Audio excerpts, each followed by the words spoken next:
Assalamualaikum warahmatullahi wabarakatuh. Saya Harinisa Salvasyah dari Prodi Ilmu Hukum Universitas Al-Azhar Indonesia dengan NIM 0711521046. Di sini saya akan membahas mata kuliah Hukum Internasional yaitu Laut Cina Selatan. Sebelumnya akan saya jelaskan awal mulanya Laut Cina Selatan. Konflik Cina Selatan dimulai pada tahun 1947. Cina mengklaim bahwa kawasan Laut Cina Selatan melalui garis Nine Dash Line, 9 garis putus-putus. Menurut yang saya pelajari, tidak bisa dijadikan patokan karena garis putus-putus ini bisa disambung dan membentuk ukuran yang berbeda sesuai dengan yang ditetapkan oleh Cina. Dengan kata lain, tidak ada batasan yang jelas mengenai kawasan yang diklaim ini. Cina mengklaim kawasan ini karena berdasarkan sejarah, kawasan ini dahulu pernah dikuasai oleh dinasti kerajaan Cina. Lokasi dan sumber daya alam yang ada di sekitar Laut Cina Selatan menjadi faktor utama sengketa kawasan ini. Gas alam dan minyak yang terkandung di kawasan ini sangat banyak, sehingga meskipun sudah diputuskan oleh Permanent Court of Arbitration bahwa wilayah ini tidak dimiliki Cina, karena Cina mengklaim Laut Cina Selatan hanya berdasarkan sejarah masa lalu. Putusan ini bersifat mengikat, namun hal ini diabaikan oleh Cina. Bahkan saat ini yang saya tahu, Cina membuat pulau di kawasan tersebut. Sengketa Laut Cina Selatan telah menjadi konflik yang benar-benar perlu diperhatikan dan sangat kompleks. Begitu kompleksnya sehingga Laut Cina Selatan ini diwarnai klaim sepihak antar negara yang bersengketa.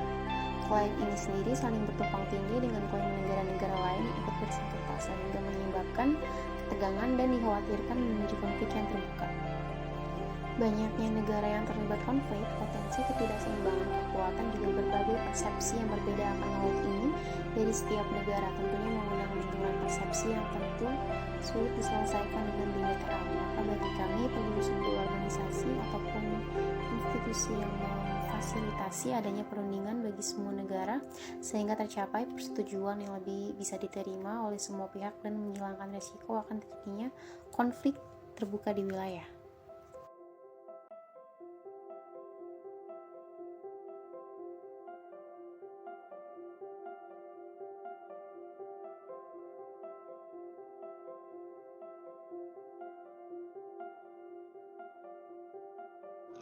Signifikansi konflik Laut Cina Selatan bagi ASEAN secara singkat dapat diuraikan sebagai kepentingan ASEAN dalam menjaga stabilitas hubungan negara-negara anggotanya, khususnya yang terlibat langsung dalam konflik Laut Cina Selatan, yaitu negara Malaysia, Vietnam, Filipina, dan Brunei Darussalam. Lalu, Laut Cina Selatan merupakan wilayah yang strategis, sehingga kawasan ini sangat potensial untuk menjadi pangkalan militer dari negara-negara yang akan meluaskan pengaruhnya di Asia Tenggara. Kemungkinan tersebut merupakan ancaman yang harus diperhatikan ASEAN dalam mempertahankan keamanan regional. Lalu, ada masalah ekonomis. Laut Cina Selatan memiliki potensi besar baik dari sumber daya mineral, perikanan, bahkan minyak dan gas bumi. Dengan demikian, besarnya potensi konflik yang ada di kawasan Laut Cina Selatan dan pengaruhnya yang juga besar terhadap stabilitas kawasan Asia Tenggara, memaksa ASEAN untuk berpikir lebih serius menjaga segala kemungkinan gangguan keamanan yang datang.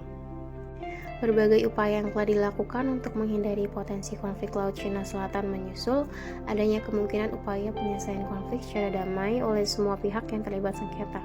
Salah satu upaya menghindari potensi konflik tersebut adalah melalui pendekatan perundingan secara damai baik secara bilateral maupun multilateral, dan juga melakukan kerjasama yang lazim digunakan mengelola konflik regional dan internasional sesuai yang diatur dalam bab 6 tentang penyelesaian sengketa secara damai, pasal 33 ayat 1 Piagam PBB, yang berbunyi, "The parties to any dispute, the continuance of which is likely to endanger the maintenance of international peace and security, shall first of all seek all solutions, the negotiations, inquiry, mediations, conciliations, arbitrations, judicial settlement, resort to regional alliances or arrangement or other peaceful means of their own choice." Pihak-pihak yang tersangkut dalam sesuatu pertikaian yang jika berlangsung terus-menerus mungkin membahayakan pemeliharaan perdamaian dan keamanan internasional. Untuk menanggulangi kompleksitas keamanan tersebut dan serta-merta untuk menunjang cita-cita integrasi kawasan, maka ASEAN membentuk ASEAN Political Security Community sebagai jawaban untuk mengatasi hal-hal tersebut.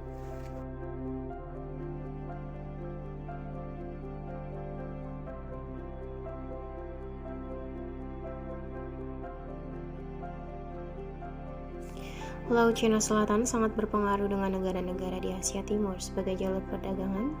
Amerika Serikat memiliki pangkalan militer di Laut Cina Selatan.